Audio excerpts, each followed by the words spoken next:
Welcome to another Quantum Conversation, brought to you by AcousticHealth.com. I'm Loren Gailey, and I invite you to sit back as we enter the quantum realm, that space of the greater part of you. It is your connection to infinite possibilities, infinite potential, and infinite mastery. And as we talk about our mastery, we are talking about the return of the divine feminine. There is a great spiritual awakening happening on our planet, and it is a return to Christ consciousness. And my next guest is here today to remind us that no matter what is happening in the outer world, we are here to connect with our higher self where all healing takes place. Kyah Raw is here, and she is living proof that we can heal from anything in our lives and truly birth our heart's desire. Kyah Raw is here to share on the Sophia codes and how you too can embody your higher self. Kyah Raw, thank you so much and welcome to Quantum Conversations. Thank you, Loren. It's such an honor and a pleasure to be here with you today and with your beautiful community. This is going to be a high vibrational experience, so we invite our listeners to sit back and relax and center and come into an allowance to receive some beautiful work that you're going to offer today. I first want to start with your personal story. It is quite extraordinary, and you have totally overcome great adversity. And it is controversial, but it sheds light on some of the darkest shadows in our government, in our leaders, and the truth that's out there. But what we get from it is such an empowering and inspiring story from you, and it truly helps others, especially at these times. It's very chaotic out there, seemingly. Can you share your personal story? You were always connected with spirit, yet you were also a victim of the child rape slave trade. Yes, so I think it would be helpful because it is such a large story, perhaps to be a little bit more, perhaps a more precise question so I can best answer where you want to go with this in the interview. Okay, sure. I know it's interesting to talk about. It could be challenging. Here you were involved in something that is in our governments, that's out there, that's the truth. And, you know, this is not an easy story to talk about. But and it's something that took you to the depths of despair. You were suicidal. So what happened here? You were saved by divine grace, the Sophia, the divine mother. Yes. Okay. So as I shared in the preface of my book, The Sophia Code, and it was a really difficult decision to actually share about my personal story, not because it's hard for me to talk about, but because I'm in complete integration and acceptance of everything that I chose to experience in this lifetime for my divine purpose, to reach as many people in humanity as possible with this message of the Sophia Code. At this point in my life, I see the perfection in all of it.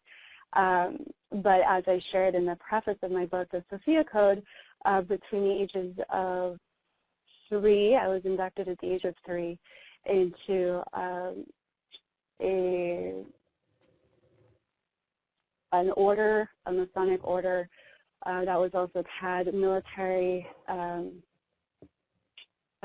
program connected to it for very advanced children. It was a child rape slave trade for the highest elite in our country that's involved with government officials, very wealthy business people, people that make very powerful decisions about how money is spent and how political decisions and military decisions are made. And so this child rape slave trade was used. Children were, such as myself, were being raped and tortured in exchange for political power, in exchange for a lot of money, millions and millions of dollars. And I happened to, the program that I was inducted into, I ended up being at the top of that program, and so I was exchanged in this program across multiple state lines, including all of New England, and even being brought to Washington, D.C. for some of the highest, what you would call satanic, Masonic ceremonies that happen in the country. And my soul, before I came here, on one level knew that this was part of my mission, was to come and be incarnated in a position where I could literally, through the strength of my soul, bear witness to the raping, the murdering of the children of our country, so that my light would go in and actually bear witness and survive and live to tell the truth about this. But it's not, as strange as it might sound, it's not actually my primary purpose is to push against the system that did this to me. And I have every right to do that. I have every right to feel as though that would be my purpose. But what happened is, because of all my training and all my other lifetimes, I came in very awake. I came in very psychically open. I came, as a child, I was already speaking to masters of light such as Jesus and Mother Mary and all the angels, and they would take care of me. They would put me back together. They were all a part of helping me survive the first 18 years of my life. And in that journey, it was my relationship and my near-death experiences. I died at least 13 times. I've had multiple surgeries. And in those experiences of going to the other side, a lot was shown to me and revealed to me about my future and my future service to humanity. And it was decided by all the high councils that were involved in over this incarnation that I'm living, that I would make it, that all of heaven and earth would come together to ensure that I would escape and survive and live to become the person that I am today, to share the Sophia code. Now, in my childhood, in my teenage years and 20s, and even part of my 30s, I didn't know when I saw these visions that they were showing me of where I would end up going. I didn't know that it was the Sophia code that I was going to be sharing about. That happened, that great commission that was given to me came to me in 2009 when I was living on Mount Shasta, which for many of us that are light workers that are familiar with sacred sites, Mount Shasta is quite honestly one of the most powerful vortexes on the planet. There's a lot of people that don't understand just how powerful this mountain is as a holy mountain, but we're going to find out in the next 20 years. And so when I was living there in 2009, I had a direct experience with the Holy Mother of all life, and I was taken into the light in a very conscious way, in a very ordinary way, as I shared my preface. And all of physical reality dissolved, and I was taken into the light of God. And I believe in all names of God. I don't believe God has any one name, but I believe that God offers us names that help us in whatever we're here to do in this lifetime. And what God asked me to call her was Sophia. It was a divine feminine voice that spoke through the light. It wasn't a body or an entity or an angel form. It was just the light. And the light, the source light, and she said, I am the one divine mother creatrix of all life, and my name is Sophia, and I have a great commission for you to fulfill. And she didn't demand or command that I fulfill it, she asked. She introduced me to her high council of ascended masters who were expert teachers on sovereignty, and they invited me to be a part of this high council and share and give birth to a divine feminine Christ codex called the Sophia Code, which was not only Sophia's love letter to humanity, it would also be a blueprint for humanity's awakening to its sovereign divinity. Now, the reason why the first 18 years of my life were so actually quite perfect for being the messenger of this divine feminine Christ codex is because I lived in absolute slavery to this system. There was never a day where I could make a choice for myself for the first 18 years of my life. I mean, the abject torture and systemic daily rape and abuse and literally being murdered multiple times, but coming back because the divine kept sending me back. I was the perfect candidate to bring forth this message with all my past life training and everything that I survived. It created, I became the ultimate kind of testing ground within me of, is this divine feminine Christ codex, does it work? Is it a blueprint for absolute empowerment? Can it literally unravel every last trauma within me, every last, belief system that these people tried to instill in me and have me believe about myself, of how unworthy I was, or, how my soul didn't belong to me, it belonged to theirs, how I should, kill myself if I ever tell anybody about what really happened to me, and the brainwashing, the viral codes, very, very intense. I mean, it was like, it took everything in me to stay alive, for most of my life.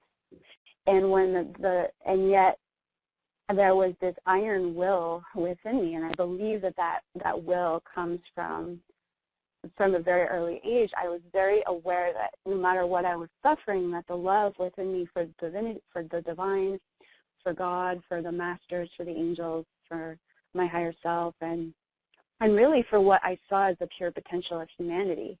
Even with my abusers, I would always be very confused because I would see the light of God in them as well, and I just couldn't. My innocence was just always in that vibrational state of, yes, I absolutely hate what you're doing to me, and I have nothing but rage about it and absolute grief and sadness, but I still see the light of God within you. And so this was intact within me from the beginning, which is pretty unusual. And as I stepped into my calling, I was offering energy healing and psychic spiritual counseling from a very early age, because by the age of 26, I went through a profound Kundalini awakening and trained with many teachers and began offering a private practice in Boston, Massachusetts. And I've been practicing as in various ways of making my offerings for well over a decade. And in that journey, when Sophia came to me and I had this incredible life-changing experience with being brought back into the light, not through a near-death experience, but just in my waking consciousness, that's when I was able to really begin to see that these energies that my higher self was bringing here to this planet through my human embodiment, in communion with this high council, in communion with Sophia God as a living transmission. And that's what when they started saying words like that to me, living transmission, DNA activations, I was in seclusion. I went into seclusion. I wasn't around other New Age teachers or authors where these words eventually became popular, as far as like how we're talking about different energy streams that we're working with in this movement at this time. It's like all of this was coming to me in seclusion, and I thought, oh my God, this is crazy. Who's ever gonna believe that this is a living transmission? Who's ever gonna understand this? Like, and yet I just had to keep showing up every day to channeling the Sophia Code, which I did for years.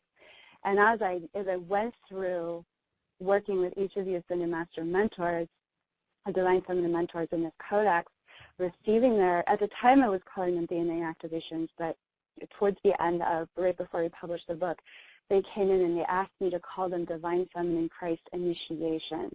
And that word just resonated with me so much more, because it's really there are absolutely spiritual DNA activations in each of their initiations, but the initiations are so much more than just the DNA activations.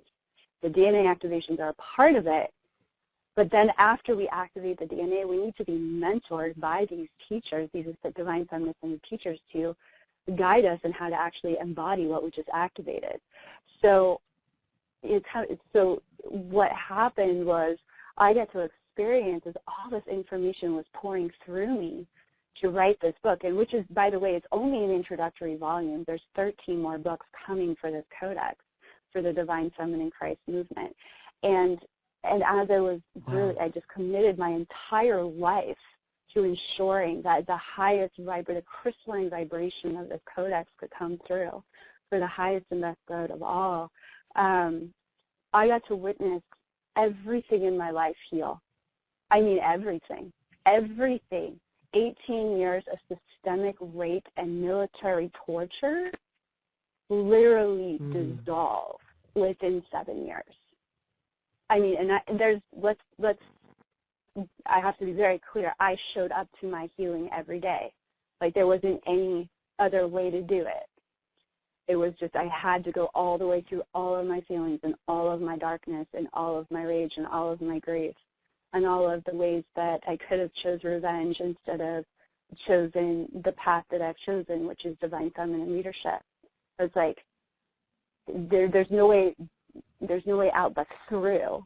But what happened was, by birthing literally through my heart, through my womb, through my blood, sweat, and tears, my prayer every day, birthing this Divine Feminine Christ Codex into the world, what happened was that I discovered that my life purpose isn't necessarily here to talk about what's been going on for thousands of years here on this planet. Like, what's happening in our current government right now, what I experienced in this lifetime is just, it's just another news story about what's been going on this planet for thousands of years, okay?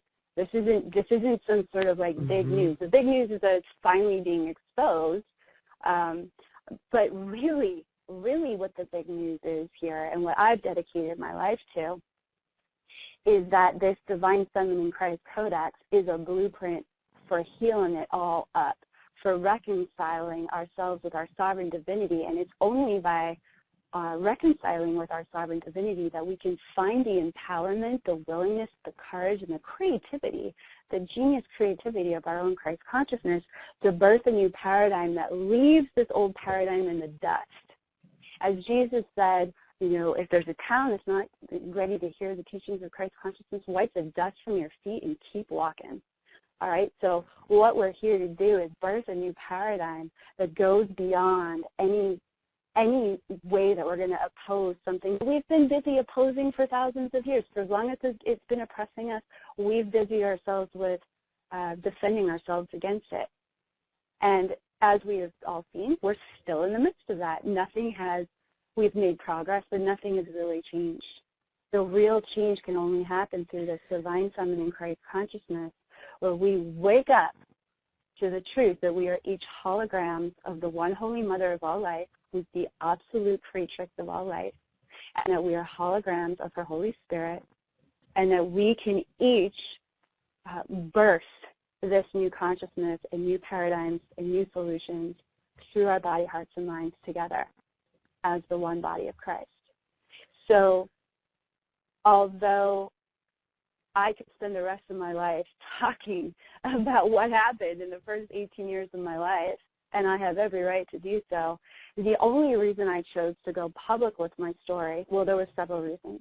The first reason was because I realized my story was in service to the movement. So if I went public with this, it was only because it would be a testimony to the power of this Divine Feminine Christ Codex. It doesn't matter what's happened, it can heal it if you're willing to mentor with these Divine Feminine Ascended Masters. I know because I've seen it all. I've been murdered. I've seen the murder of others. I was tortured and raped for 18 years. I know this works. It's like anybody can come to the table with me and say, well, what this happened to me? And it's just like, yeah, I get it. I totally get it. And I know you have the power within you to heal your relationship with life. I know you have the power within you to become the birther you came here to be. Whether you're a man or a woman, I'm saying that word birther to you because that's what we all are here. So, and then the second reason I chose to share the truth of the first half of my life was because there are so many women and men actually that come to me who have experienced similar memories of being inducted into groups like this, or even just even being raped by members of their own family or extended family, and they're devastated because rape is devastating. Rape consciousness is literally designed to disable and disempower our souls at the very core of our soul.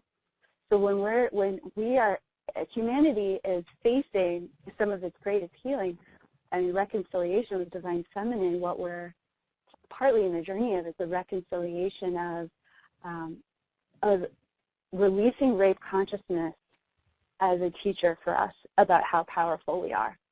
And that's a whole other show that we could go into with that. But ultimately, I shared that story for those two reasons: in service to the movement.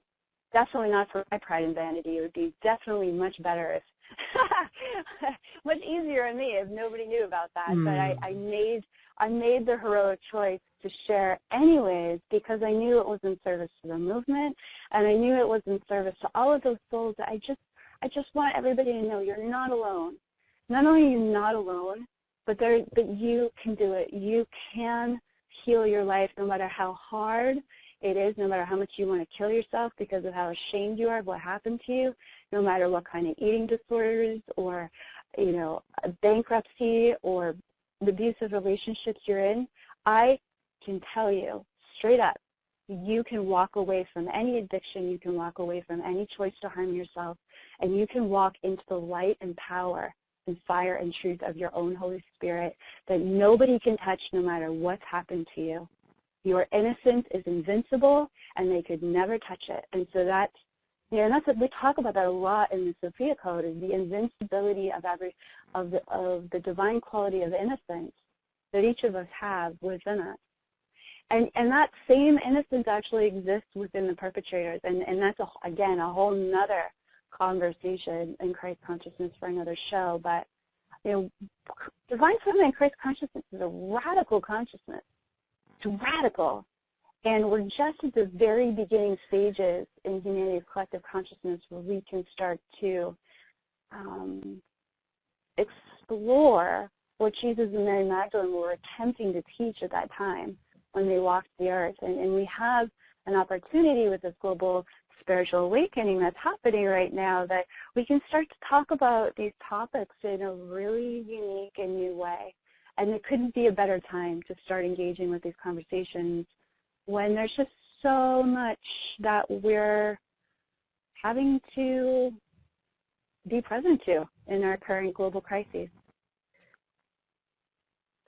Yes, yes. I think I heard today 3/4 of the people of the planet are in a state of angst. And so, that's part of the awakening process. And this is going on underway.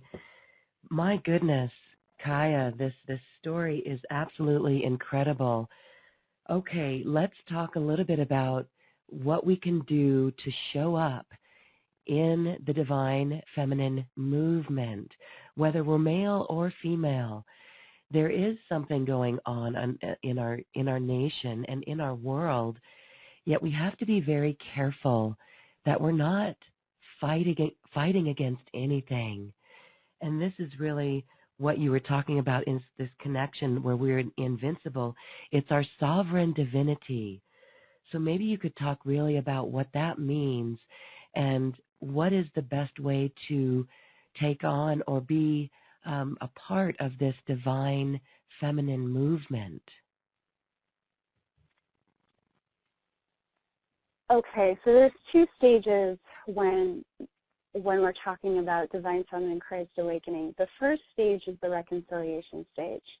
The first stage is when a spiritual seeker awakens to the journey of how much there is within them to reconcile with about the grief, the anger, the rage, the depression, perhaps stagnation, an imbalanced relationship of fear and anxiety that needs to be reconciled with before anyone can really understand how to live a divine feminine approach to life. So how do we, what's the process of reconciliation? The first is to become aware and awake that we are literally transmuting all of our lifetimes simultaneously within this lifetime. That's no small task.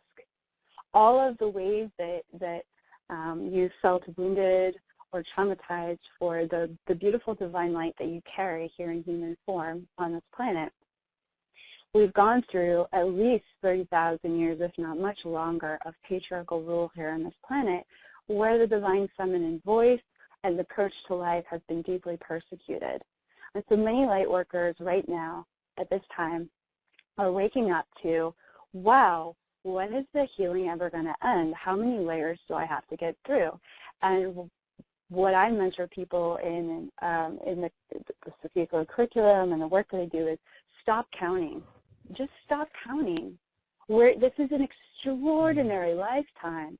And it's a lifetime where we are literally being called into so much self-mastery. And that self-mastery is based on a 0-point stillness that we can find within us of how much love, how much presence, how much forgiveness and self-acceptance and self-reconciliation can I allow for myself on this journey without any destination?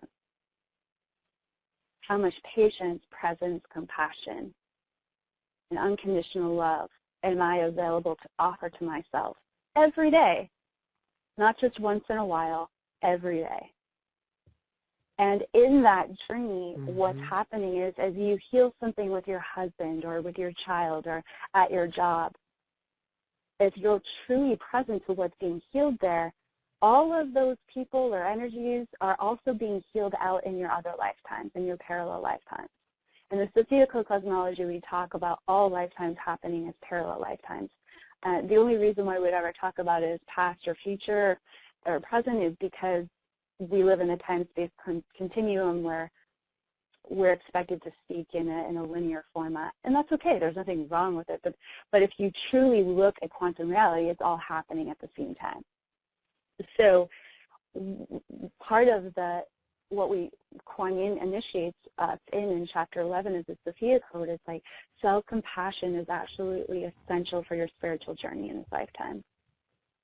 And as we learn how to, in the Sophia Code, parent ourselves, forgive ourselves with Isis, learning how to parent ourselves with Kuan Yin and Mother Mary, learning how to tap into the truth of quantum reality with Hathor and what we're healing across all dimensional realities, learning how to let go of our attachments to suffering with Green Tara as Key Code 3, learning how to step into our self-mastery with Mary Magdalene as Key Code 5, learning how to begin to think about our destiny as something that isn't coming from outside of ourselves, but a promise that we make to ourselves in initiations of Key Code 4.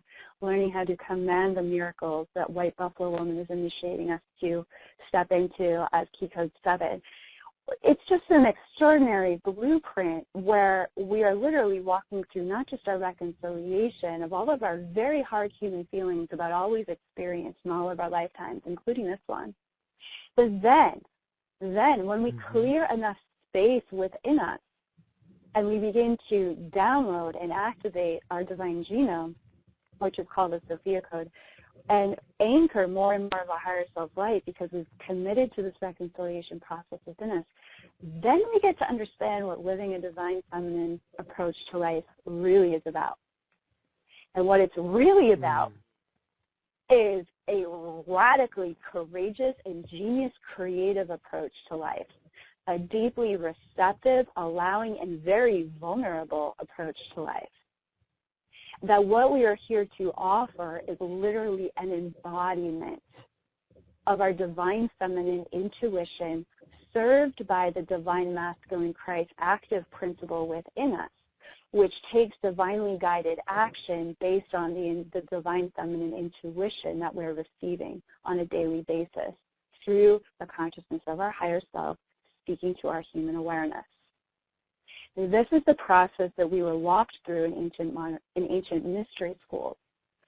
It was a whole process of purification, clearing out the old, preparing the temple space of the body to then receive the power of the Holy Spirit, higher self, Sophia consciousness within the body, learning how to integrate such a high vibration and anchor it to the divine genome within the human body, and then learning how to actually embody that and how to engage with others, as well as create a relationship with life that's co-creative, allowing, surrendering, and responsive, not reactive. We're talking about a journey of mastery, a very beautiful approach of living life from your heart's guidance. And given how much we came here to reconcile with, and how much we came here to transmute, and how much we came here to birth and create, because the highest forms of divine feminine embodiment is the birthing creative process, where we don't look to the outer world to inform us about what it is we're here to birth. Okay, so a lot of people are looking at the political system right now and saying, wow, I wonder what I'm here to do about it. Better question. Look within your heart and find out what your role is, according to your heart's desire and purpose for what your heart wants to birth here on earth. It might look very different than reacting to what's happening in the world around you. And very that can wise be words there, yes. That can be really disorienting for people, because they would think, well, if it's not in reaction to what's happening, how could it be purposeful? Don't worry about it. It's none of your business. Your heart knows your business. Your higher self knows your business. And this is one of the things we're working through with the initiates in the Sophia Code curriculum right now. It's like the human awareness is only capable of understanding so much about the divine plan for each of our lives that's unfolding through the power of our higher selves in direct communion with our source. Our human awareness is here to surrender to a greater power within us, our own divinity, our own higher self. So when we're talking about a divine feminine approach to life, it's the clearing out of the space within us so that we can become humble enough to the divinity within us that wants to guide us, take care of us, lead us, and show us what we're really here to birth beyond our little ideas about who we are and what we're capable of. So if we want to have a truly quantum conversation about quantum reality, we need to rest in the sanctuary and the omniscient awareness of our higher self presence and consciousness that can literally be downloaded in ever-increasing measure into our human bodies and into our human awareness through this divine genome called the Sophia Code, the crystalline chromosomes that exist within everybody in equal measure, which is the good news that the sacred text, the Sophia Code, is offering each of us. So when you ask me, what can we do to show up to the divine feminine movement, that would be a very general response. However, I can only speak about what it is that I'm here doing. And what I'm here doing is I'm here presenting an actual blueprint for how to mentor with divine feminine ascended masters who have walked populations through these same movements at other times on this planet. They're here to actually mentor us in how we can embody our higher selves to do our movement in our golden age, because that's really what we're here to do, is birth a new golden age. And what Sophia has asked me to call this golden age is the next golden age of miracles. It's called miracles first because it's going to take a lot of miracles for us to reconcile how many global crises we are currently faced with in our environment, in just about every aspect of our human experience. But it's also being hailed as the age of miracles because we are poised at a time where if enough people receive these initiations from the divine feminine ascended masters and truly step into this mentorship with masters that are literally here to mentor and guide us in how to do this in a way that can actually be done because they've done it before, which will also begin to call in other very powerful energies from across the universe that can also assist us in how we're going to birth this new paradigm. If enough people are initiated, what's going to happen is, they talk about it in the Bible from a very different perspective, but they talk about the one body of Christ. And how we talk about it in the Sophia Code is the one body of Sophia Christ.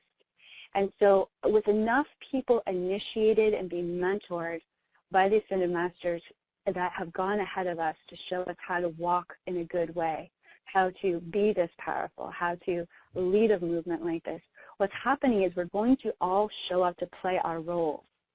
Not the roles we think we're supposed to play, like we talked about a few minutes earlier. We're all going to show up to the roles that we agreed to play, according to the destiny that each of us wrote in our hearts before we ever showed up. So we have to be willing to be humble enough and powerful enough to show up to that role. There's a lot of people that have a lot of different ideas about what their role is. Your heart and your higher self knows the role that you're here to play. And that role is not only is it going to help the whole world, but first it's going to heal up your whole life. And it's going to lead you to live in your greatest happiness and your greatest fulfillment of what you really want to do in this lifetime. And so this blueprint that's being offered in the Sophia Code is that, and it's already happening, it's extraordinary. The book has only been released for, I think, 7 or 8 months at the most. It became an international bestseller in 4 days. It's become an international phenomenon in only months. And we have initiates all over the world. So it's not just a divine feminine movement that we are pioneering, all of us that are doing this together. It's a divine feminine Christ movement. And the Ascended Masters asked me to speak that word very, very clearly into the consciousness of this movement. And I was very hesitant at first because there's a lot of, there's going to be a lot of Christians that have a lot of feelings about that. And yet what we are doing at this time is we are reconciling that we've had beautiful divine masculine Christ figures walking the earth, such as Buddha, such as Jesus, and now it's time to remember and recognize that we also have divine feminine Christ masters who have walked the earth as well. And that as we celebrate both, which this codex does, we are reconciling the fullness of Christ consciousness within ourselves first and for all of humanity. Further, what this codex is presenting is that this particular universe and this particular planet is literally designed on a divine feminine blueprint. If you look at how nature regenerates itself, if you look at the sacred geometries of how life is birthed and regenerated here in this universe, here on this planet,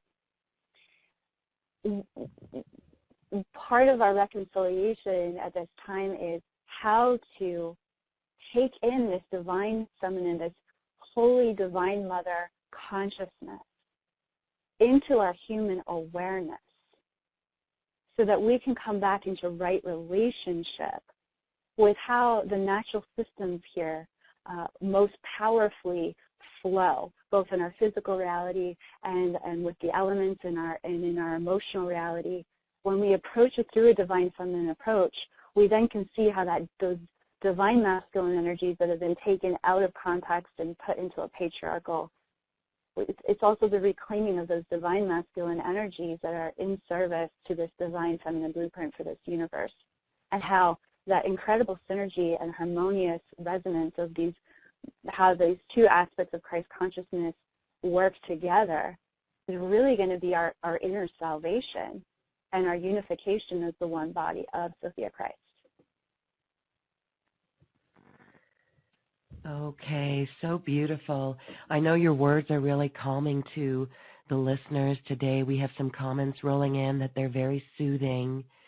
Can you go over, you did mention a few of the Ascended Masters, the mentoring with the Masters in the Sophia Dragon Tribe, and there's 8 or 7 that you primarily work with.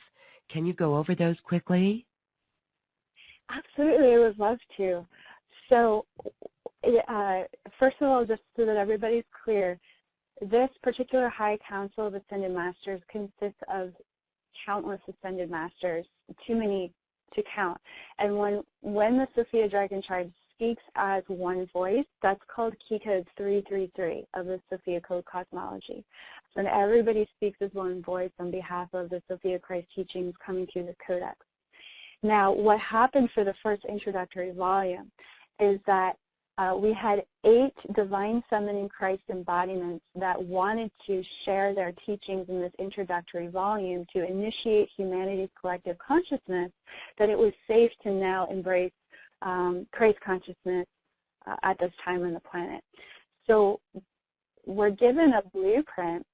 The first 7 bear human faces. We know them through their direct engagement here with humanity. And many of them lived extraordinary human lifetimes, leading movements in their own golden ages.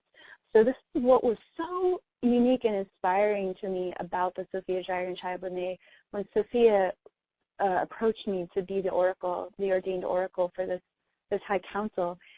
I was fascinated by the humanity, the human piece, the human story, the human element that inspired me to know that no matter what I was suffering from, I could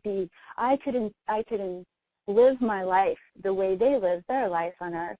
And so what we get to go on this incredible journey of in section 2 of the Sophia Code, we meet Isis, and we get to meet this beautiful, many people think of Isis as a beautiful Egyptian goddess or a deity.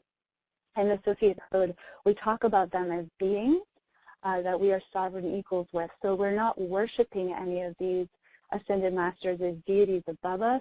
We are being mentored by them as equals. Okay, they walked up ahead of us to show us the way. And so we get to meet Isis, and she's key code 1 of the Sophia Code, and her Sophia title is She of 1,000 Names. Because Isis was such a powerful leader, divine feminine leader in her time, she bore many names of acclaim and celebration. Just her followers were just so proud of who she was. So they hailed her by many names. And so that's where she comes to us, where she is reflecting to us how many beautiful names of God and celebration, names of celebration that we are here to receive from her and from the whole council and from God. Sophia as herself, that we are truly made in her image and likeness, and therefore worthy of all the names of God as well. And then we get to meet Isis's mentor, Hathor, in key code 2. The sequence of the numbering goes beyond any linear sequence, so it's not per se in a linear order. Key code 2 is Hathor, extraordinary divine feminine Christ figure.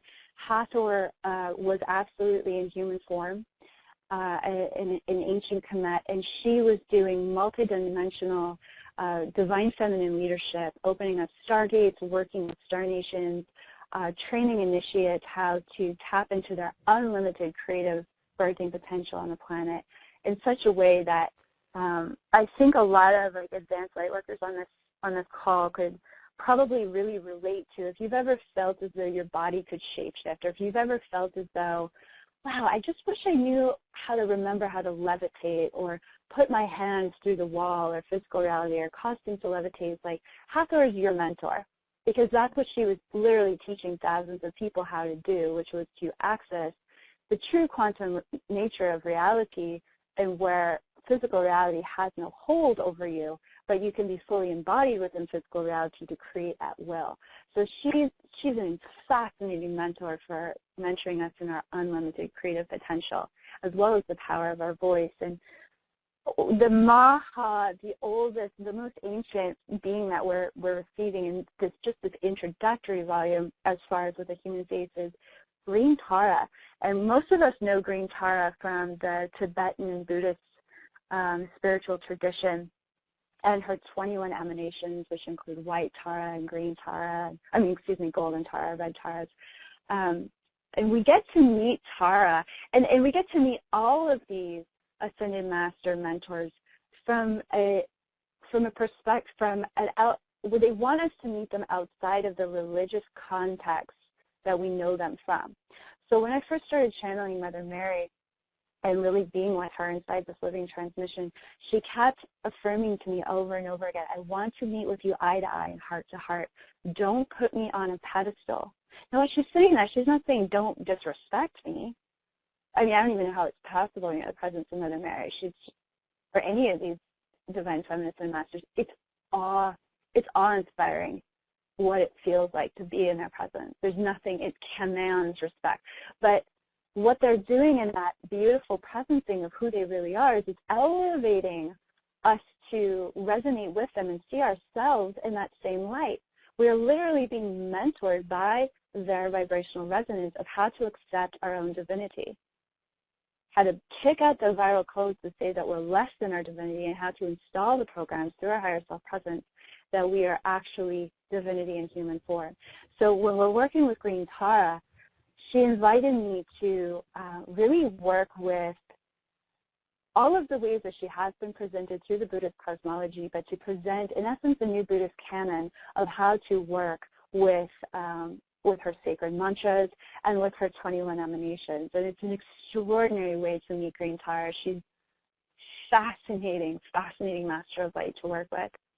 And then we move into a space, and those first three masters are just like, wow, they are truly, they really bring in the quantum heat of purification and helping us get super real about how powerful we are in a very short amount of time, and that it's our own responsibility to step into our own divine feminine creative power. And then we come into this really deep heart space with Mother Mary at Key Code 4, She of 1,000 Roses, where it's really gentle heart energy, yet we also get to meet Mother Mary as this extraordinary teacher who is here to teach us about our personal power, the power of our voice, having healthy boundaries, and how to step into our destiny the way she did at the time that she was walking the earth, which was not an easy time to do in the feminine form. So we start to touch in with Mother Mary and Mary Magdalene, who's another exceptional mentor for the time that we're living in, and really touch into the humanity, because I think out of all of the mentors, they represent, along with Kuan Yin, the most human connection that we have to these ascended masters. And so there's Mother Mary, there's Mary Magdalene, and we meet Kuan Yin. And I have to say that the personal story that comes through with Kuan Yin was the most moving chapter for me to write in the codex. I can't read that chapter without crying. I feel so deeply honored that I was given the great privilege of sharing her personal story, which has never been written in this way. And it's just so moving to me that we get to meet Kuan Yin in all of her humanness and in all of her glory. And the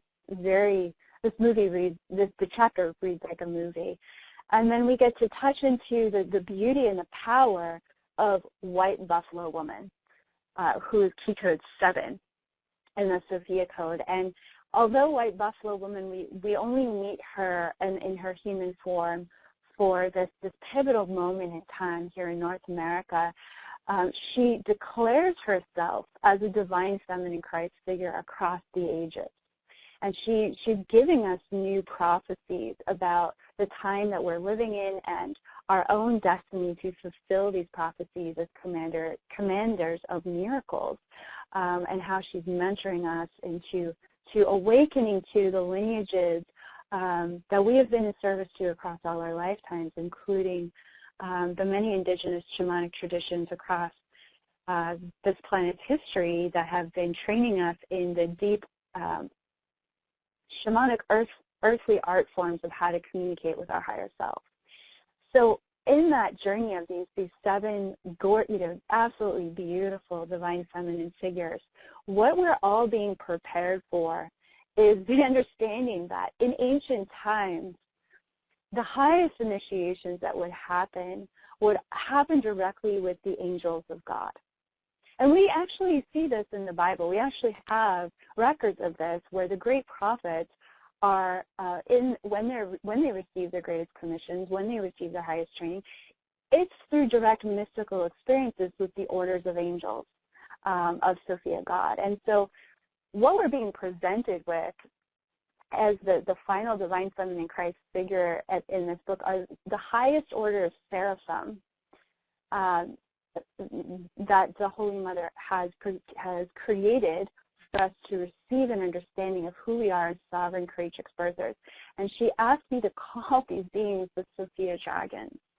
And so this is some of the most controversial material in the book, because for many people, they wonder, oh, is that a reptilian energy? I don't want to be associated with anything like that. It's scary to me, and I completely understand where people are coming from with that.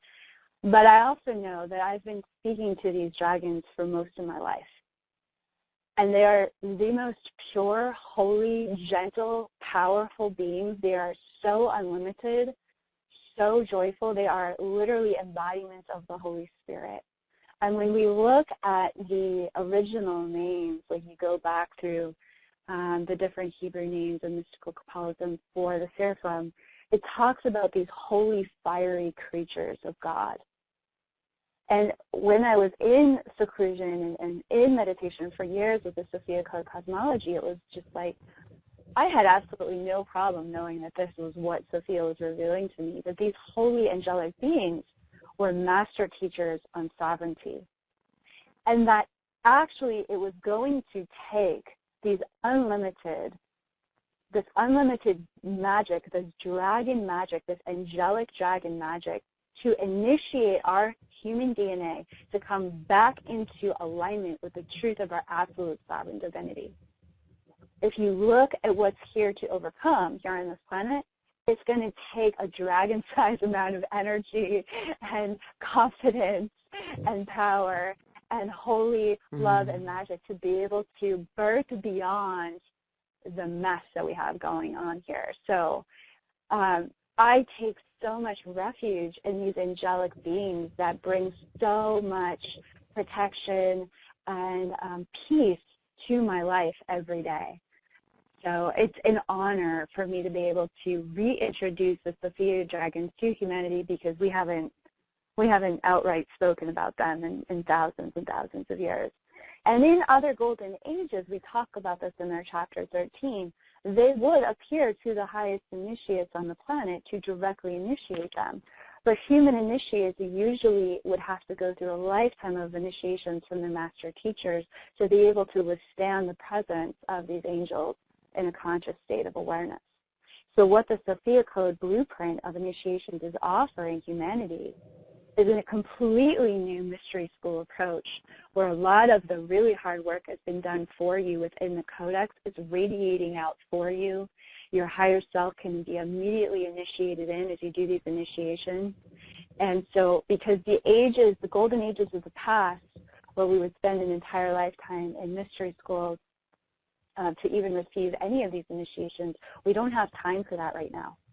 The crises are too much. We have too much to create. It is a pivotal moment in history. So the reason why this Divine Feminine Christ Codex is a living transmission, and why this is being called the next golden age of miracles, is because this codex is literally a miracle. It's offering the miraculous energy that so much of the hard work has actually been done for us. And all we need to now do is step into this container and be willing to receive this much help, this much blessings, and this much available support from across the cosmos for our very heroic human journey and divine feminine and divine masculine Christ embodiment and leadership for this global movement. Oh, well, I know that we are all ready and waiting for that. It is time. We have forgotten the Divine Mother, and we've forgotten the dragons. It's so wonderful to have this back again. Is there an initiation for us in a living transmission? Can you bring forth a mentor, one of these mentors for us? Sure, yeah. Could you just give me an idea of should we do like a 5-minute or 10-minute, or where are we at? I just want to be respectful of your container. Oh my goodness. I know that 10 minutes would just be so enjoyable and precious for everyone. Okay, great.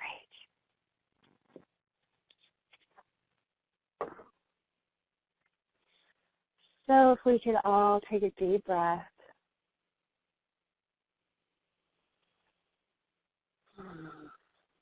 And just exhale that the waiting is over. The Holy Mother, Sophia, she has never left us. And she goes by any name that feels comfortable and safe for you, but for the purposes of this transmission, we are calling her Sophia, Divine Mother Creatrix of all life. And we also speak into that one source light as the Divine Father as well. So Holy Mother, Holy Father, Sophia Source, thank you for this incredible opportunity to gather as a global community of light workers in service to your holy light, to the sovereign divinity of humanity. Holy Mother, Holy Father God, we're so grateful for the truth that is being revealed here in your sacred text about the divine genome, the living covenant of the Sophia Code that you gave to all in equal measure. We have all been created equal in your eyes. We have all been made in your image and likeness and could not be made anything less in our soul's light. Thank you that every single person on this call is a key code of your divine genome, and that we all have come here with a very special and important role to play in this divine feminine Christ movement. Holy Mother, Sophia Source, I welcome the Holy Spirit of your light to descend now, your Shekinah light, the dove of peace, the peace that passes all understanding, to every single listener on this call, and to all of their loved ones, welcoming us into a sanctuary, a temple space, where we can all receive the blessings that you have prepared for our body, hearts, and minds today. And for those of you that may not feel as though you are worthy of this holy light, we welcome you as you are. We hold this vibration for you, knowing that it's all for you. Life is for you. The Holy Spirit is for you. It is you. And we welcome you home now. With all of your feelings and all of your ideas that you may not feel like you're worthy. Our arms are wide open. And as close as you want to come on into the Temple of Sophia. And at this time, I welcome these divine feminine Christ figures to create a circle of light around us. I welcome the winged one, Keycode one, Isis, her incredible wings,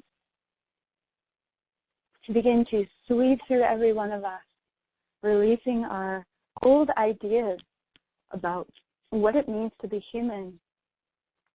If we have a belief that being human means that it's being less than divine, or that somehow our humanity is fallen, or that to be human means that we won't be able to reach our greatest potential in this lifetime, Isis, we welcome the blessings of your wings to support our own higher selves, releasing us of those belief systems or traumas or sadnesses or griefs or angers today.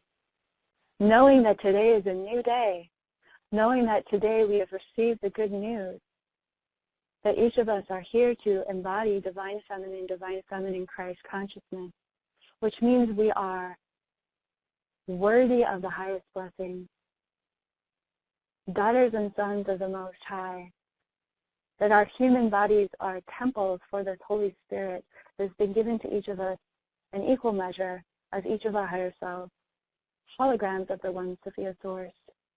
It's so simple. Thank you for making it so clear for us, Isis. In the presence of your mentorship, we allow our hearts and our minds to be lifted up in resonance, in the vibrational resonance of our true divine royal nature, our true divine inheritance. We could not earn this unconditional gift that was given to us. Our sovereign divinity was ours from the beginning, and it remains with us regardless of all outer circumstances. And so at this time, I call forth Hathor, key code 2 of the Sophia Code, she of 1,000 voices, so that her mighty songs of Sophia will now be sung across all of our electrons, across all of our lifetimes, across the sacred halls of our DNA.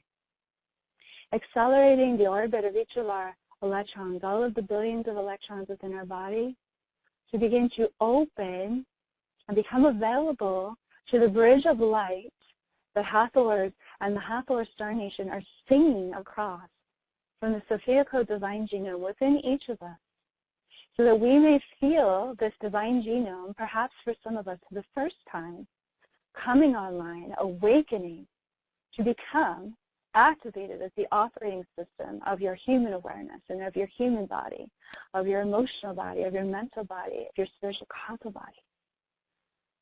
Singing those bridges of light, key code 2 divine qualities from the Sophia Code divine genome within you to your carbon-based DNA, and you don't have to understand how it's happening for you to get and receive the blessing. You can just keep letting go. What if it was that easy? What if the age of miracles could be that blessed for you? And as the songs of Hathor ring out, it joins the bells of sovereignty ringing from the crystalline chromosomes within you. And we welcome the Christ light of your higher self beginning to download as a waterfall of light through your crown chakra and flowing as a waterfall of light down the back of your head, filling your ear chakras and your throat chakras, flowing all the way down into your heart chakra, your solar plexus, the sacral chakra, your root chakra, all the way down your legs. Perhaps you may feel your spine lighting up, and your kundalini channels awakening and clearing, being nourished by the mother's milk, the holy presence of your own Holy Spirit, reclaiming all of the spaces and places within your human body that have been abandoned through fear or anxiety.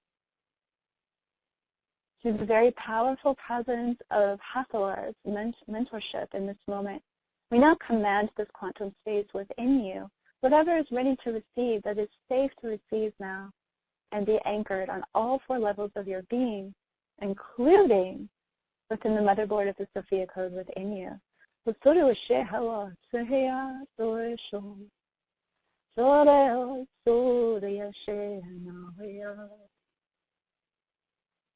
And I welcome in Green Tara, key code 3 of the Sophia Code. Om Tare Tutare Tori Soha.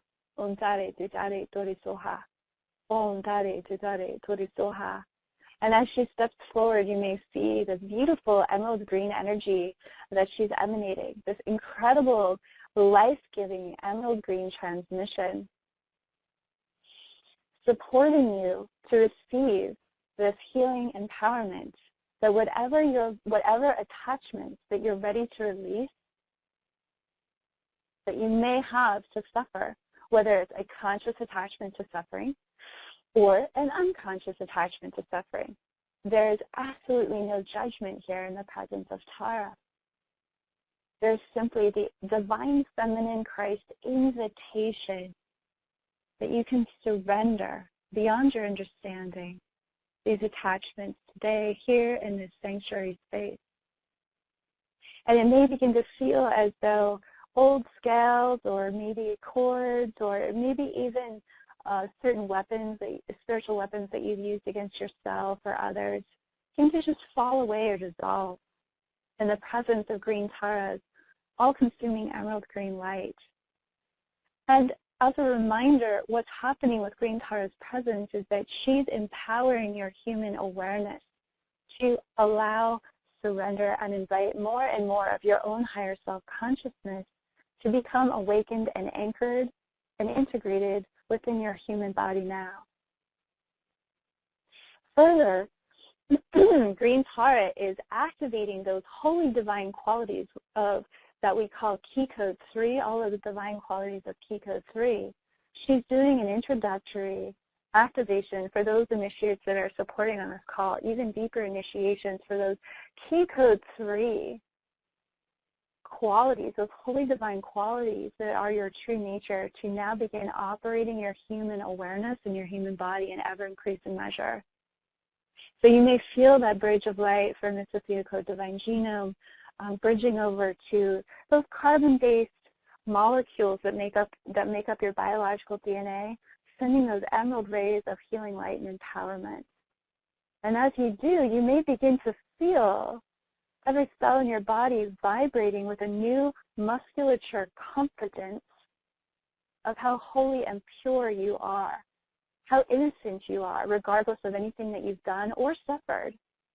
For this is the good news that Green Tara reminds us of in her holy presence. And at this time, I'm so honored and privileged and grateful to welcome the one known as Mother Mary. She is 1,000 roses and her beautiful open arms. And today, Mother Mary is welcoming us in her. She has many different forms that she likes to present herself in. And today she's presenting her miraculous Mary form. So Ave Maria, welcoming in Mother Mary with her open arms, and her hands are beaming out that beautiful light, that healing light, her compassionate, powerful, authentic love that she has for you. And she's bringing these very healing hands to your heart and to your mind so that you may be initiated in 2017, if you would like to mentor with Mother Mary this year, to be mentored by her in how to be an excellent mother and father to yourself. Consciousness, and that's what we are on a journey of, is becoming more and more awake to your own holy higher self-consciousness that is available to interface with your human awareness. That consciousness takes time to get to know. There's a lot of different aspects of our consciousness within us that may need to know that you're safe to trust your higher self. So there may be different, literally like people within you, such as your inner child or different wounded parts of yourself that need to be reparented, that need to receive your own love, the love that you may never have received from your mother or father or your caretakers. But further, no matter how loved you were by your parents, they could never love you exactly the way you needed to be loved for yourself.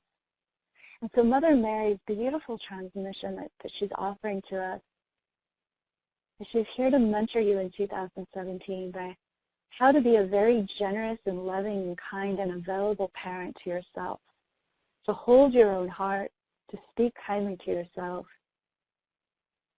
And through that self-parenting, cultivating a very healthy confidence for how to take those next steps for fulfilling your divine purpose and your role in the divine feminine movement.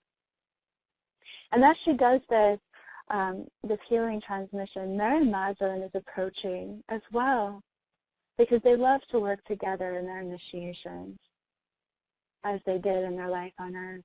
And as Mary Magdalene approaches, you may hear the twinkling of her beautiful gold jewelry or hear the rustling of her beautiful dress. And you may see how beautiful and tall she stands. She is truly this angelic being with this diamond white light that radiates from every particle of her presence. And she's anointing you with rose oil, and she's also anointing your feet with frankincense. And she's bringing healing oils to our shoulders. You may feel her hands warmly press upon your shoulders, or maybe bring a warm touch to the back of your heart. And what Mary Magdalene is assuring us of is that it's safe for you to be an angel on earth. And she teaches us about this in her initiation in the Sophia Code. And she is helping your higher self to lift any burdens that you're ready to lift off your shoulders today. If you're feeling helpless or overwhelmed, or as though you're carrying the weight of the world on your shoulders today, that's not your weight to carry. So she's helping you lift this weight off your shoulders. And she's joined by Jesus as well, because they love to work together as a team along with Mother Mary. And you may just watch that, bear witness to that weight just rising up into the source light and dissolving. And as it dissolves, may you receive the thousands of rose petals that are showering over you. I'm seeing white rose petals and pink rose petals. pale orange rose petals, and you may smell the scent of rose oil. I welcome you to deeply breathe in that rose oil anointing that you're receiving from Mother Mary and Mary Magdalene and Jesus. And at this time, Jesus and Mary Magdalene are bringing their hands together to your heart. Jesus is bringing this beautiful Palladian blue energy, and he's imparting it like a star of light from his hands to your heart. So the veins, the blood in your body might begin to feel as though it's coursing with crystalline starlight. And he's reminding each of us that although we are here in service to humanity, although we are here in service to the planet, to always remember that our true origin is from the stars, and even beyond that, our true origin is the light. It's the source. It's Sophia, or God, or whatever you call that energy. And that to remember that it is not for us to embrace this energy, this Christ consciousness, by looking out upon the world and hoping it will change so that we can feel this Christ light within us. But it is by allowing ourselves to be with the starlight that we are, this beautiful consciousness of source energy that we are, to be it for ourselves and to allow that, just as star nurseries birth new universes into form, new planets, the stardust within us is here to give birth. The star nurseries within us are here to give birth to this new reality. And that's where Mary Magdalene is really joining in with this, this divine masculine and divine feminine Christ joint blessing. All of that diamond white light, all of that angelic light that's pouring through Mary Magdalene, like mother's milk, to nurture the star nursery transmission that Jesus is offering us. What a pair.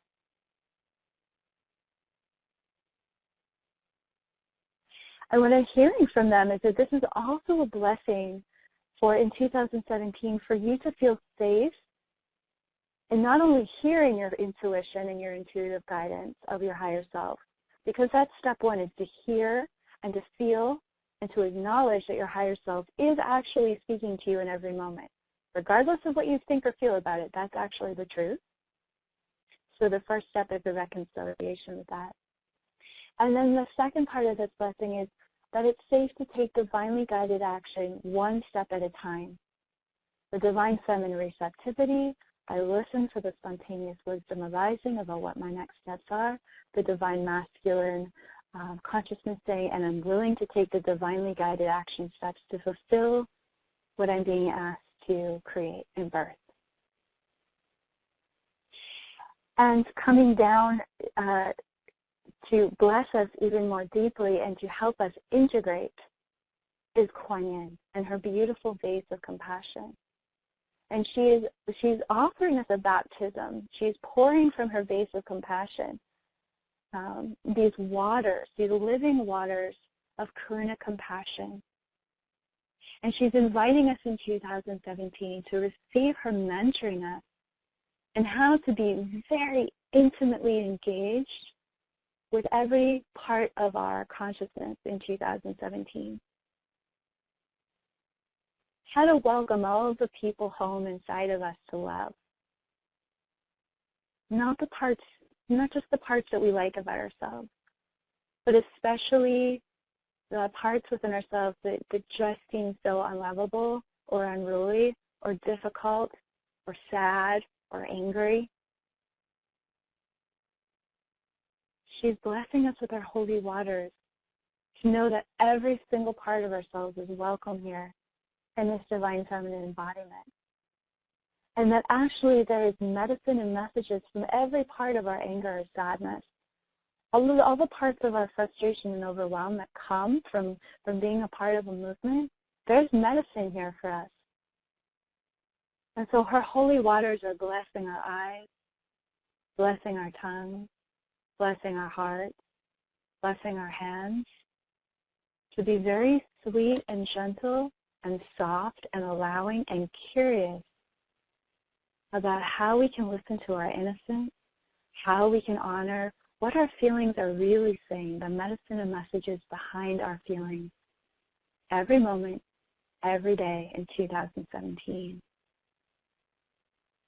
And she's reminding us as she touches our hearts and whispers into our ears that our greatest service to humanity and to the world starts with the service to our own hearts. How much we show up in compassion to ourselves. And she's sealing her blessing with this beautiful pink lotus transmission.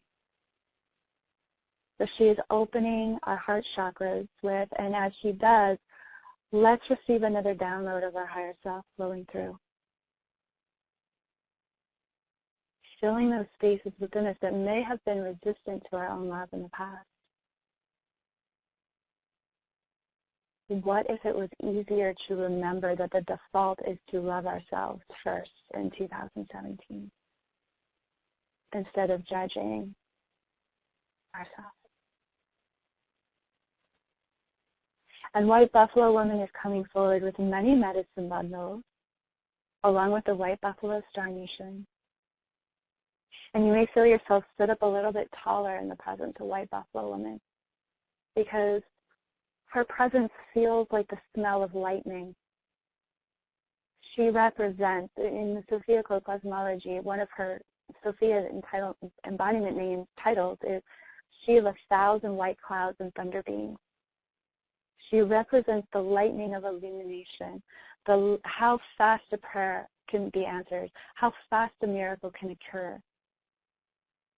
And in her presence, you may feel soft rain coming over your face and the smell of springtime, and even the rumbling sound or a flash of lightning.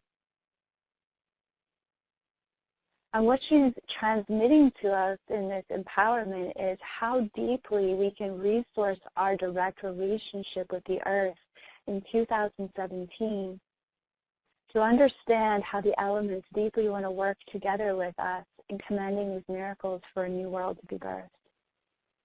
How important it is to work with the rhythms and cycles of the natural world in our consciousness, so that we can understand if we're pressuring ourselves too much or if we're stagnating too much.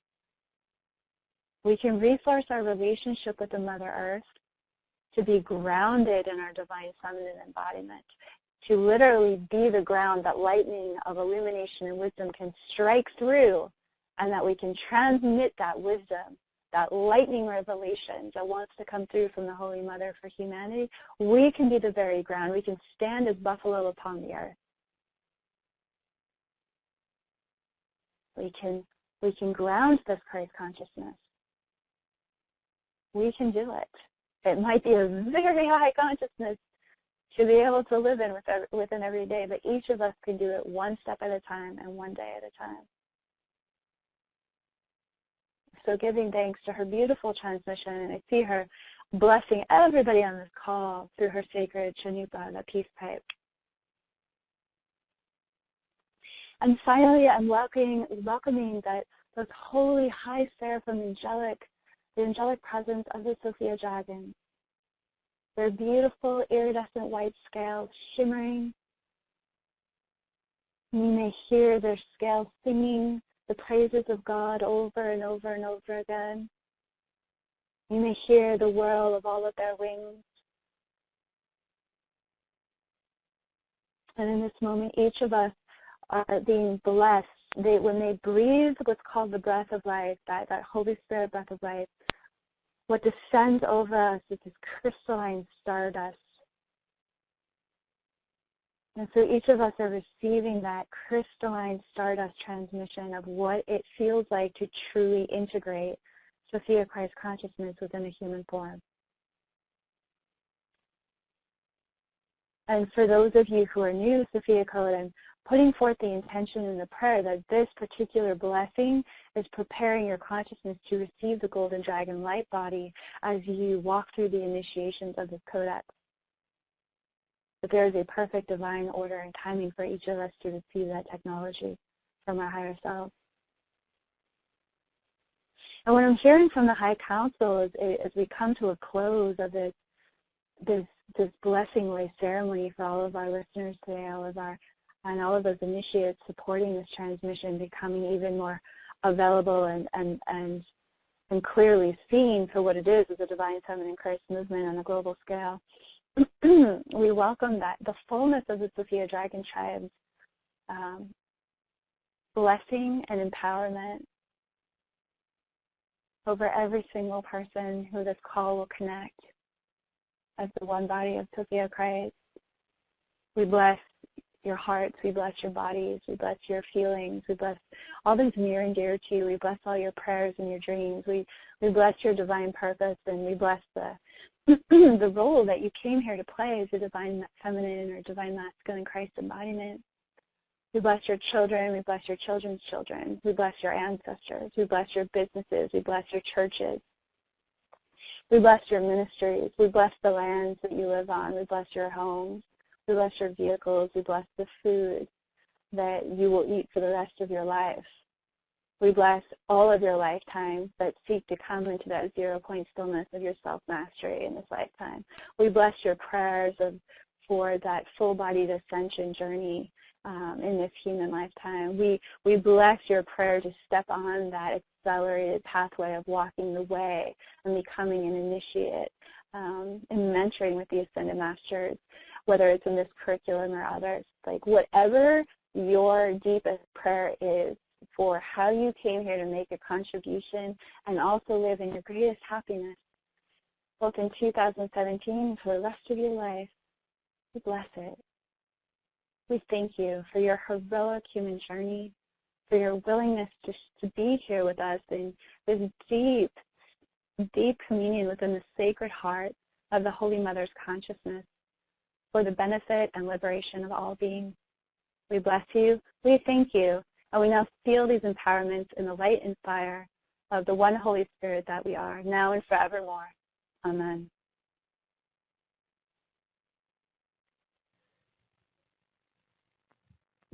Amen.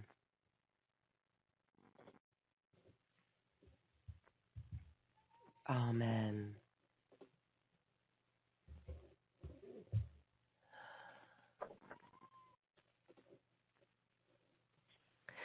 So incredibly beautiful. Thank you. This, I know we are in a space where we feel empowered and yet so connected. The presence of these Ascended Master mentors is really palpable, feeling each one of them separately, personally, Mary Magdalene and Jesus. That was very, very comforting to me. So thank you for that. Well, I am so pleased that we are here and ready to commune again with the Source Sophia and this pure light that is here and these great masters who are assisting us. So our listeners, for those who want to do this work and mentor with these Ascended Masters, you have your program and it's available in our special offer, and you talked a little bit about that, so thank you for that. And there's some questions. There's one question that I want to get to that I think will help others, and it has to do with working with mentors. So we have Mary Jean from Chicago, and she is working with your program, and she says she's got a question with choosing a mentor. Initially, she was drawn to Mary Magdalene, but then after she read the story and learned about that, she doesn't believe that Magdalena is her mentor after all.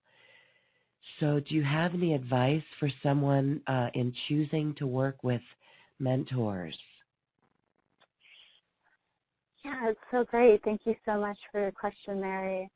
So what happens with this codex, it's very organic, and you can choose to work with one mentor at a time and focus. You can work with the book, but then choose to have one of the Divine Feminine mentors as your point person for working with the whole council. So how I understood what was happening for me, eventually all of the pieces of my life came together to understand the bigger picture. And what was happening for me in my early 20s was that each of these divine feminine ascended masters would come to me for certain periods of my life, whether it was for a couple years or a couple months. And what I found was that I was in training with that particular master for that particular time. And then what would happen is she would say, okay, I'm still mentoring you, but now you're ready to be mentored more directly by, say, Green Tara. So and so what happened was, because I spent so much time with each of them individually, just focusing on each of them individually, what happened is that over time, I eventually found a way to understand that I was being mentored by all of them, really, and that, but my spending more time with each of them one-on-one for certain periods of time helped me understand how I could have a more multidimensional and very present relationship with all of them. One of the ways that I tracked this was that I would build altars where I could talk to each of them individually. So at first, my altar building practice just started with kind of putting everything that I was working with on one altar. But then I realized that it wasn't necessarily serving my consciousness as far as like how much I needed to understand who each of these beings were individually. So what I did is I started building, I have a Mother Mary altar, I have a Mary Magdalene altar, I have a Green Tara altar.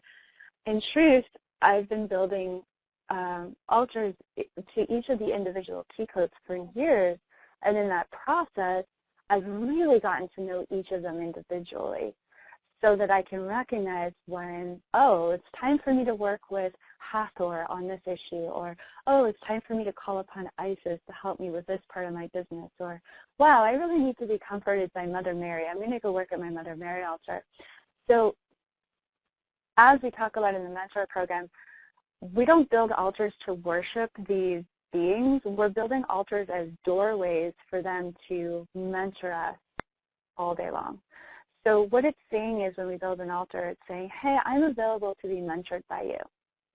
So what I would suggest, Mary, if it's really unclear for you about which mentor that you feel most inclined to work with at this time, I would say, this might sound superficial, but it's really not. There's a reason, and they talk about this in Chapter 4, where the key codes say, don't be afraid to be drawn to our beauty or the way that we, the ornamentation of how we adorn ourselves, because each of those symbols draws you to the teachings that all of that beauty and ornamentation represent. So if you look at an Egyptian statue of Isis or Hathor and you're just immediately drawn to the beauty of it, and there's a cellular resonance to that beauty, or say you look at pictures of Tara and you don't know anything about her, but there's something just really that inspires you about her beauty or the symbolisms of what she wears, just even start there and let yourself explore what it would feel like to be drawn to different altar pieces and build an altar to the mentor that just creatively inspires you. It doesn't have to be the end-all be-all of there's no right or wrong.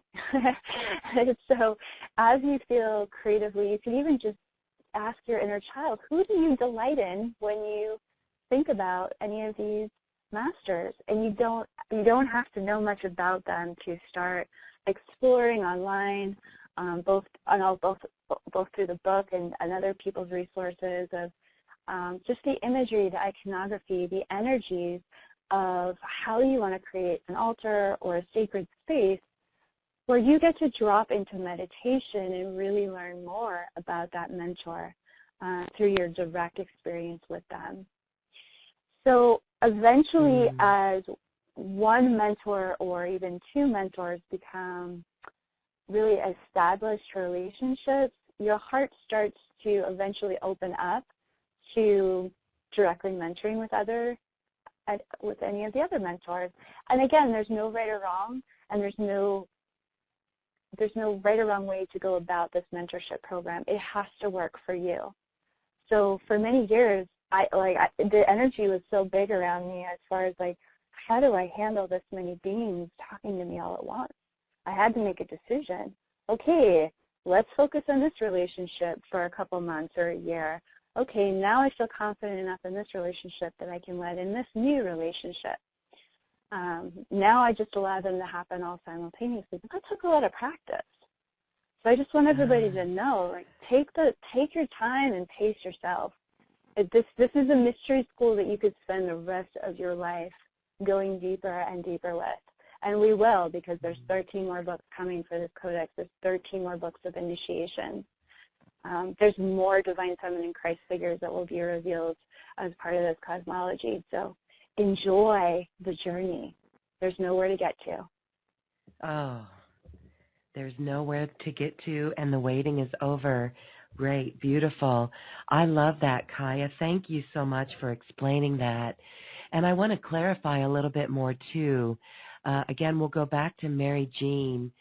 When she was talking about Mary Magdalene, speaking about her mentees being those who are drawn to certain things like advocacy and public speaking or oracular teaching, asserting personal power as spiritual leaders, Mary Jean is unsure or shy, and she's wondering now if she's too old to fulfill any such public mission.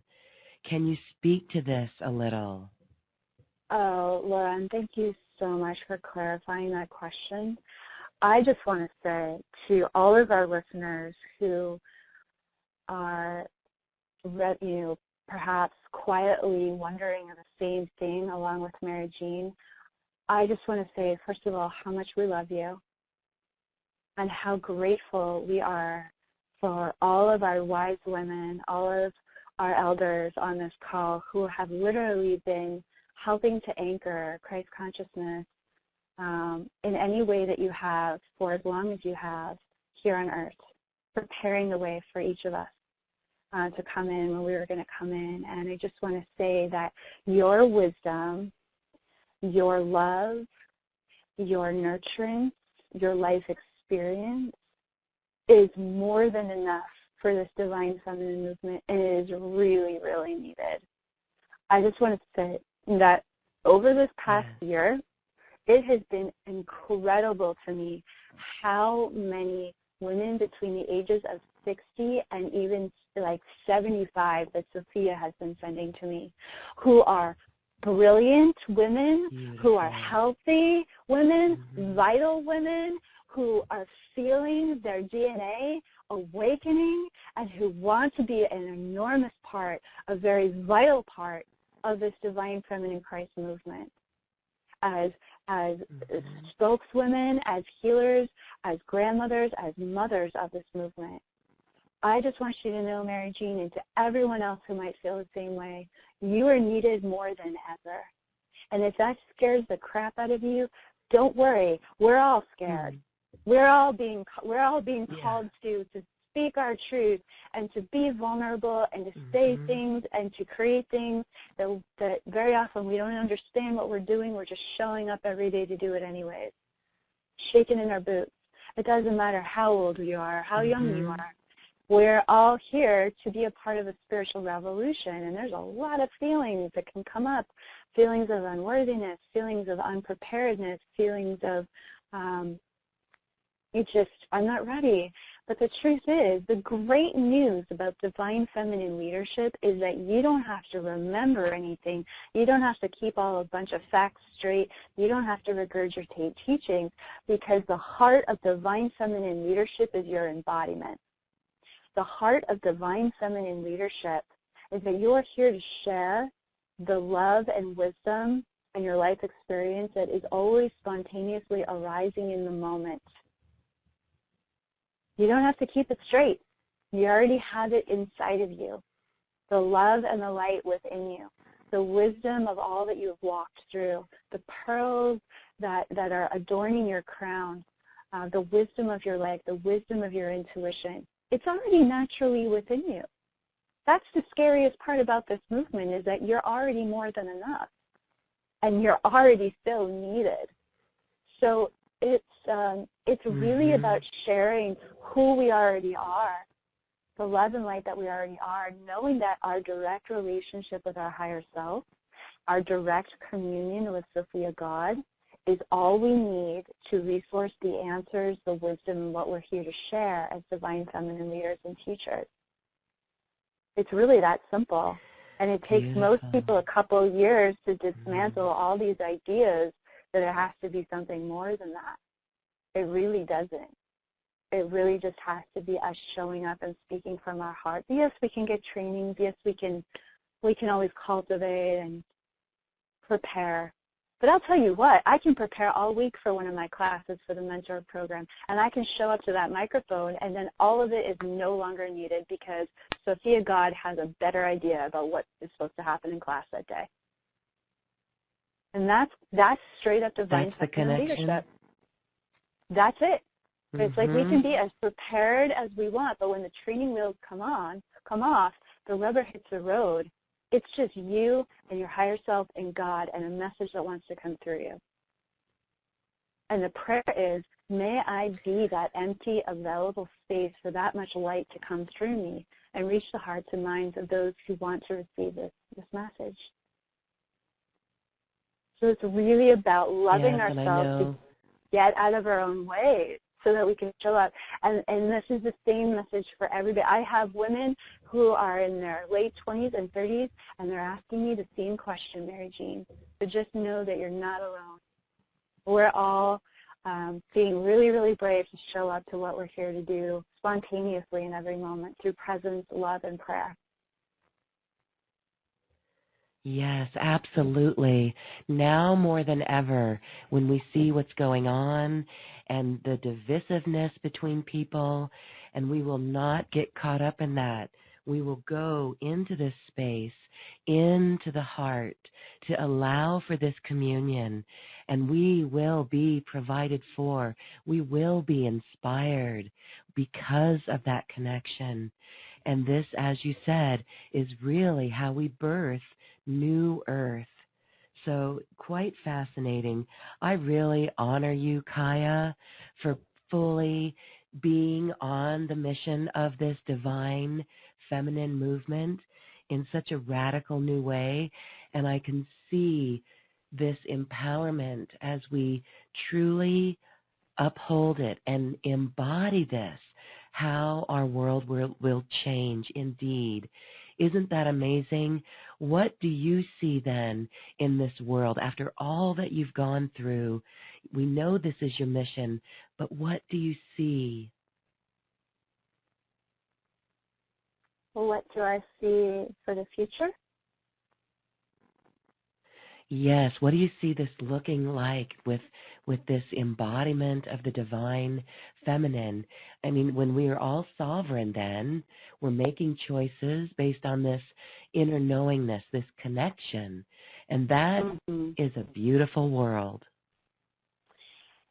Yes, so that goes back to this beautiful lucid dream that I haven't written about in the Sophia Code yet, but I will in the future codexes. So I had this lucid dream where Sophia and my higher self had me look down at my heart in the dream. And when I looked down at my heart was made of honeycomb. And it was dripping with this golden honey, and there was like hundreds of bees that were working on the honeycomb, and there was the queen bee at the center of my heart. And what Sophia's voice said to me was that if everybody lived according to their higher, like embodying their higher self, everybody would be the queen bee of their own life as well as the worker bee in everybody else's heaven on earth. So the creation of heaven on earth, when we follow our hearts, all the reality that we birth, what happens is we step into a willingness to receive all of the blessings, all of the nectar of life for ourselves first. And then we also step into playing the role of how we become busy bees of creating nectar for everybody else simultaneously. If everybody plays the beautiful role that they came here to play, we all become queen bees and we all become worker bees for heaven on earth. We all fit together like a perfectly, like all the pieces of a puzzle. And what happens is that one body of Sophia Christ, that the musculature of our golden network, we begin to dance like a golden dragon of Sophia Christ consciousness upon the earth together, especially with the more that we gather in prayer, the more that we gather to be initiated together, the more that we gather to pray, the more that we connect through social media in really positive, empowering ways. For example, the private Facebook forum that we have for my current curriculum, it's literally, we're all getting to see a very like in real time version of heaven on earth. Every day people are posting pictures of altars being built all over the world for the Sophia Code. Every day people are sharing about how the Ascended Masters are helping them completely change their lives. And every day we're witnessing all of the initiates supporting one another in their prayers and really like through a Christ consciousness witnessing space, not trying to do the inner work for each other. There's just no codependency. It's just everybody's playing their part. And miracles are already happening from that. We get to watch it every day. And so the future that I can see, there's many timelines that I track with the gifts of seeing that I've been blessed with. And there's a lot of different quantum realities that can exist simultaneously on this planet. But my personal role as the ordained oracle for the Sophia Dragon Tribe is my job is to focus solely on the reality that I am responsible for birthing. And so the reality that I know as a leader in this Divine Feminine Christ movement with the Sophia Code, the return of Sophia through this mystery school, is I know that every single initiative that I'm working with, every single person connected to this sacred text and this codex, we are literally being woven together in this golden fabric, this golden network, where anywhere between 5 to 10 years down the road, we're going to be creating a truly sovereign reality beyond my understanding, beyond what I'm willing to actually say out loud. But what I see is this incredible network of very confident, powerful priests, priestesses, ministers, teachers, that are quite literally commanding miracles and assisting large populations of humanity to take up the mantle of Christ consciousness and free themselves of viral conditioning and learning how to live in right relationship with themselves, with their families, and in communion with the Source. I can't say that I know what's going to happen to the people that refuse those teachings because that's their business, but I can see the future of those initiates that are working with this codex, and the future is golden. And it's really exciting. And I just feel so honored that I get to walk with so much pride with every initiate in this program. It's really exciting. It's huge. It's here. Absolutely huge, and it's here. Thank you.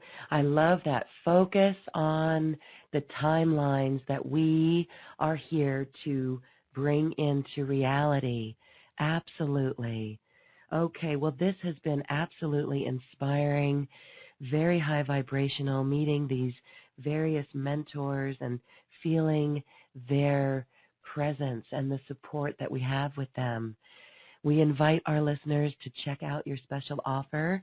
I know you mentioned some of those key codes with the teachers, but do you want to take a moment and talk about the other items in that special offer, because it's a chance to work with your initiate program? Yeah, it's actually a really special package. I feel really blessed to be able to offer the fullness of this package today. So what we have is an immediate way to begin initiating yourself into this modern-day mystery school, which can happen right in your own temple home every day. And so we've got an electronic PDF version. It's a non-printing version, but you can look at it on screen, or you can read the entire book through the electronic PDF. We have a coupon where you can buy the paperback version of the Sophia Code for $10 off, which is really exciting. And so right there, that's the heart of the movement, okay? And then what we have, the heart of this package is in in the Sophia Code Sacred Text, we are given 8 introductory initiations, and don't let the word introductory fool you. These are incredibly powerful initiations given to us directly from the Ascended Masters for how to activate the divine genome within us and begin this mentoring process with each of the Ascended Master key codes. So there's 8 of them, and each of them build upon each other.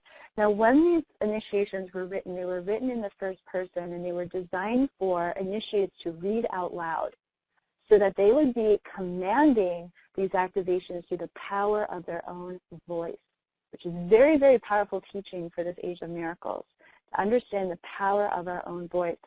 And what came to me as I was giving birth to these initiations, the Ascended Master said, you know what, people are going to be able to do this, but there's going to be a lot of people that experience so much releasing and so much empowerment from these initiations. It's going to be really important that they hear these initiations as well through the recording of your voice speaking them. So the heart of this package is 8 MP3 files where each of the initiations are entirely recorded in my voice with that living transmission from the Sophia Dragon Tribe and Sophia radiating out from these recordings. So not only are you receiving the initiation, you're also receiving that quantum space that this recording is providing you. Now, does that mean you don't need to do the initiation yourself? I highly recommend at least reading the initiation once for yourself out loud. However, you can use these recordings to help you integrate. You can fall asleep at night listening to them, and as you do, the Ascended Masters will work on your body with your higher self, will work on your heart, will work on your emotional body. It creates a quantum healing space of empowerment. They're very, very powerful. Please don't listen to them while you're driving. They will always shift your consciousness into an altered space so that you can get in alignment with Sophia Christ consciousness at any time, no matter how upset you are. It will actually raise your vibration and your resonance. So, and then we also have a bonus track with Meet Mother Mary meditation with music that I channeled. And then what I'm really, really excited about, because we've received such an incredible international response for the Sophia Code 2017 curriculum, we have an amazing special offer. I forget what the dates are, but for the next few days, we've kept enrollment open. We were going to close it. We had such a response from initiates around the world. We were going to close the enrollment, but then we reopened it. We kept it open, especially for the show. So for the next few days, there is a rebate coupon for $144 off enrolling into the Sophia Code 2017 curriculum and joining all of the first wave lightworkers initiates that are at the forefront of this global movement.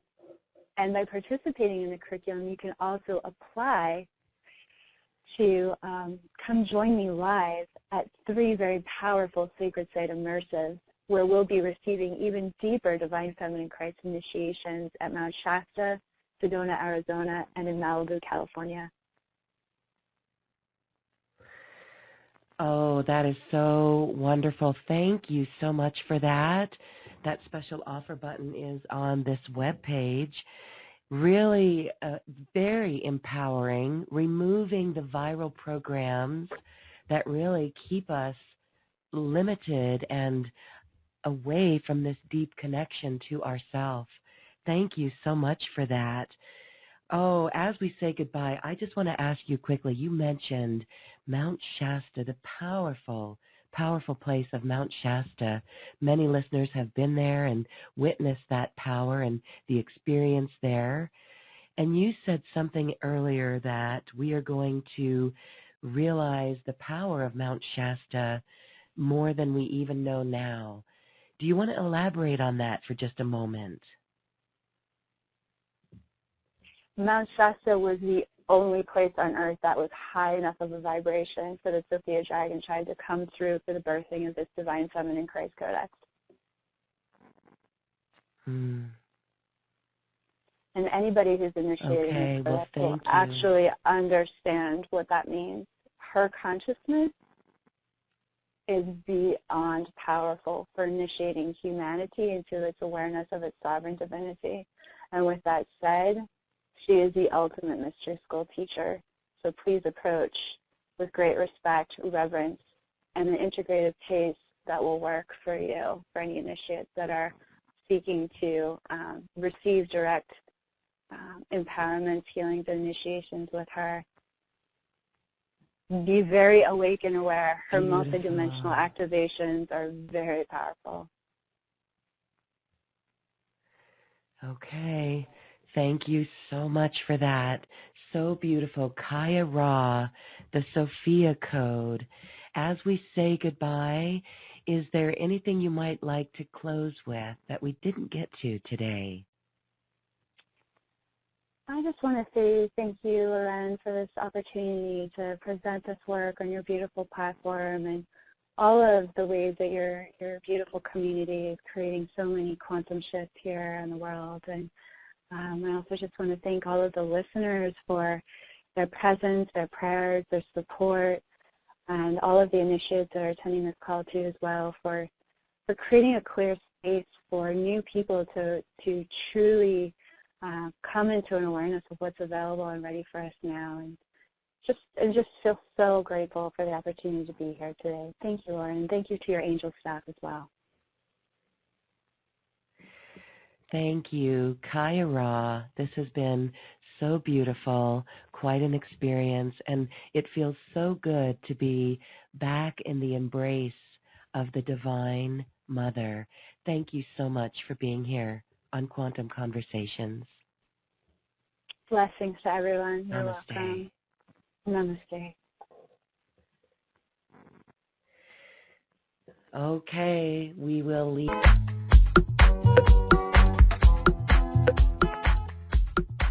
Thank you for listening. If you've enjoyed this program, please share it with your friends and loved ones. And we thank you for shining your magnificent light and adding it to the world. This is when we love ourselves like no one else can. We leave you now with music from the universe. Music literally created by the universe as musical notes were assigned to mathematical equations. The result is this beautiful music available at acoustichealth.com. Namaste.